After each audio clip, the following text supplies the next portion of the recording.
Mais commençons tout de suite par quelque chose de funky qu'on n'a jamais fait à l'émission. Hein? Une idée de longue date. Une idée de longue date, mais qu'on va concrétiser ce soir. On se gâte. Avec un courrier du cœur. Marie-Ève, Tiffaine, Laurence. Voilà. Je vous donne la parole. Hey, salut à toi. Salut. Alors, nous serons coach féministe de cœur ce soir. Et je pense que sans plus tarder, déjà, on a eu de nombreuses, et là, je fais ici de guillemets. Très nombreuses lettres. Ouais.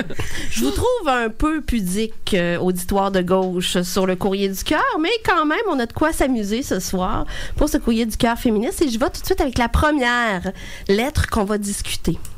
Cher coach du cœur, de salut à toi. Allô. Je prends une voix. Bonsoir. À votre avis, à quel point il faut dévoiler son statut relationnel à sa date slash son one night? En couple fermé, ouvert, célibataire, etc., surtout si l'autre ne pose pas de questions. Discutez. Merci. C'est comme une dissertation, une invitation à faire un essai sur l'éthique de la... En fait, Tiffaine, je trouve qu'on a un petit air génie en herbe en ce moment. Oui, on est prête. Vas-y, lance-toi. Non, mais vas-y, t'avais des bonnes opinions là-dessus. Ben moi, je pense que premièrement, je crois qu'il y a une différence entre quelqu'un que tu rencontres dans le contexte d'un one night puis quelqu'un que tu rencontres avec l'idée d'avoir une relation à plus long terme. Puis dans le cas d'une relation à plus long terme, surtout si le rendez-vous a été planifié à l'avance, ben à la limite, c'est quelque chose qui peut être discuté avant même que tu te retrouves à ta première date. Comme ça, la question ne se pose plus. Puis la personne... Parce qu'on se posait la question sur, on veut-tu faire perdre son temps à quelqu'un? Puis, ben non, on veut pas faire perdre son temps à quelqu'un, mais en même temps, est-ce que c'est de la responsabilité de la personne de nécessairement tout raconter sa vie si elle-même, elle est... libre d'une façon ou d'une autre au moment où elle rencontre sa personne, sa date pour un one night ou pour une première rencontre en vue d'établir une relation. Mais c'est ça, dans le cas d'établir une éventuelle relation, ben évidemment, il faut en parler à un moment donné. Moi, je pense, à la limite, c'est encore mieux avant la première date, comme ça... un, tu fais pas perdre ton temps, puis deux, ben, t'es aussi pas en train de te demander, OK, c'est quand que j'en parle? Vas-tu me poser la question? Oui.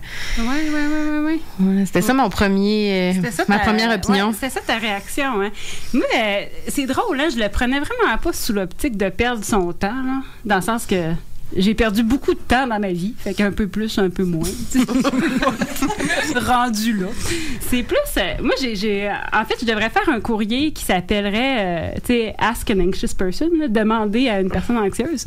En tant que personne anxieuse, alors j'affiche clairement cette identité pour ce soir, j'haïs vraiment ça, découvrir des... on dirait que quand il me manque des informations, c'est comme si j'avais pas de contrôle sur ce qui se passait dans ma vie sentimentale, dans ma vie sociale.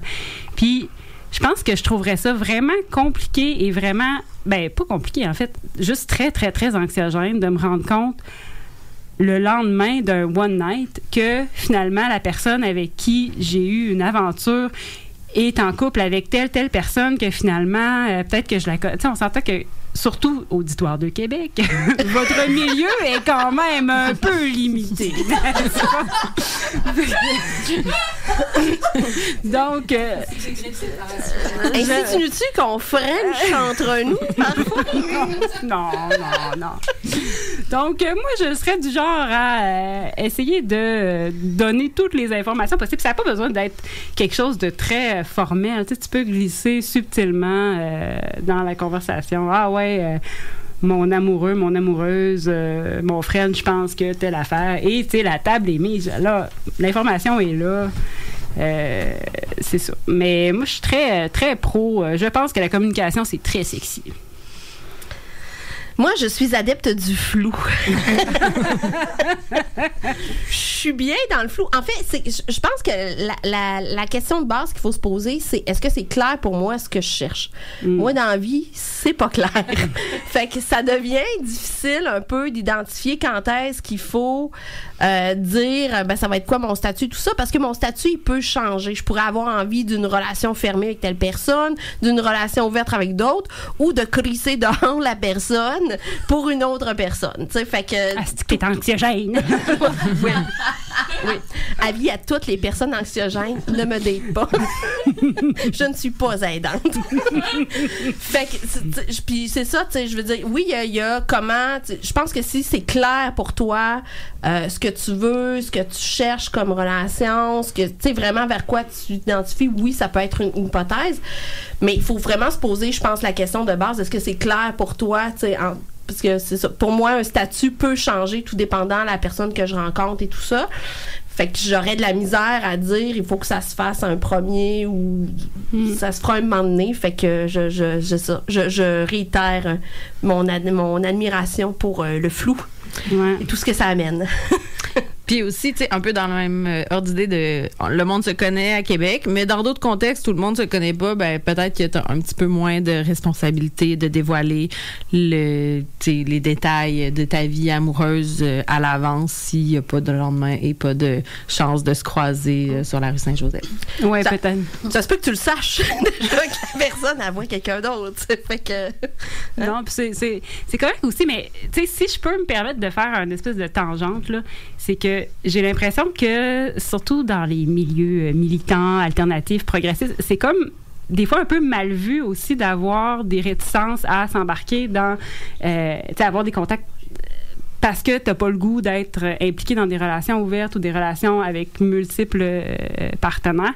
Puis, pour moi, c'est un enjeu de consentement aussi. Tu sais, de dire, si une personne est pas... Tu peux pas présumer que la personne est à l'aise avec une relation ouverte ou une relation fermée, tu sais. Fait que c'est pour ça aussi l'enjeu de communication, c'est que je trouve que oui, tu sais, bon, on peut en faire des petites blagues de on va te croiser au Ashton demain matin, mais tu sais, il y a aussi l'enjeu, ben, il y a toutes sortes de raisons.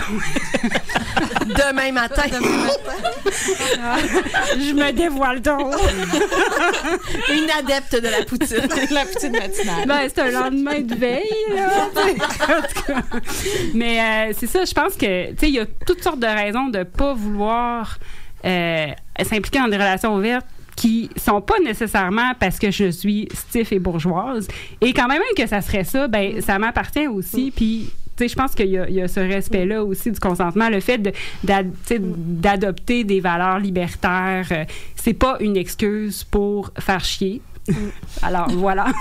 Ça aurait été dit. Fait que je pense que l'important aussi, c'est ses propres limites, son propre respect, ce qu'on souhaite dans une relation, puis les notions de consentement. Là, je pense que ça pourrait répondre. Ce n'est pas une réponse claire. Il y a matière à discussion encore. On aime le flou. Mais ça compte. Moi, amenez la discussion à votre première date. Toi, là, qu'est-ce que t'en penses? Ouais, il y a peut-être moyen de tenter le terrain pour savoir ce que l'autre pense des relations ouvertes, des relations... à plusieurs. Au Ashton. Au Ashton. Le matin.